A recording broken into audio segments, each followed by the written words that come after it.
Gudi Padwa special आज live मध्ये आपण बघणार आहोत. खूपच सुंदर अशी नथ पैठणी, खूपच सुंदर पॅटर्न आहे हा.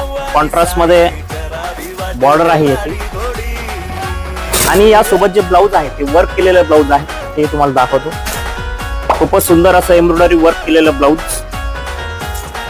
खूपच सुंदर असे डिझाईन आहे यावर. हा बॅक साइड आणि शोल्डरला पिकॉक दोन्ही साइड. आणि सोबतच आपण फॅन्सी पार्टीवेअर साडी बघणार आहोत. यामध्ये खूप छान छान कलर आहेत. खूपच सुंदर साडी आहे वाईन कलर मध्ये. आणि आज लाईव्ह मध्ये ज्याही बहिणी साड्या बुक करतील त्यांच्यासाठी स्पेशल गुढीपाडव्याची गुढी, पैठणी गुढी आपण फ्री देणार आहोत. खूपच सुंदर गुढी आहे. तर लाईव्ह आहे आपलं आज दुपारी ठीक 3 वाजता. सर्व बहिणींनी लाईव्ह जॉईन करायचंय, तर भेटूया लाईव्ह मध्ये.